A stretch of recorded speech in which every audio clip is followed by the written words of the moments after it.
Cilat janë aktivitetet e fundit, me që po flasim tash për edhe për pozitën të cilën ju e keni momentalisht, cilat janë angazhimet e fundit në post në Kumanov? Në qoftë se më lejoni kështu të flas veçanërisht për Kumanovën, aktualisht jemi duke përgatitur planin për rekonstruimin e objektit postës Kumanovës, i cili do të jetë një objekt, mund të them, me gjitha parametrat dhe investimi do të jetë model europian, që më herët nuk ka qenë. Është evidente se në postën e Kumanovës deri tani nuk kemi pasën investime që nga vitet e 80-ta. Këtë më kanë dëshmuar edhe të punësuarit në postë që i kemi në drejtori. Dhe po mundohem që të krijoj kushte sa më të mira dhe të ketë shërbime më efikase për qytetarët.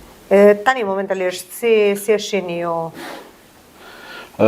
situatën në postë? Gjendja në postë në fillim tash bojnë 10 muaj që jam drejt në krye të postave të Maqedonisë së Veriut. Nuk ka qenë aq e mirë.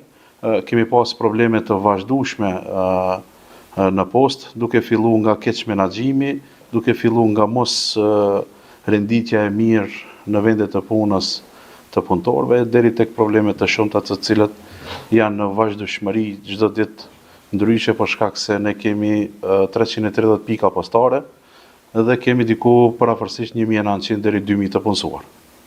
Duke marrë parasysh këtë numër të punësuar, edhe problemet janë më të shumta.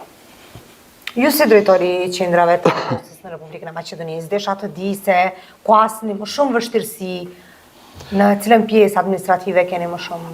Në qoftë se flasim për pjesën e të punësuarve apo administrative, tash mund të ndoj në 2 pjesë. Problemet janë në mos investimin e vazhdueshëm apo në mos mirëmbajtjen e mirë të postave.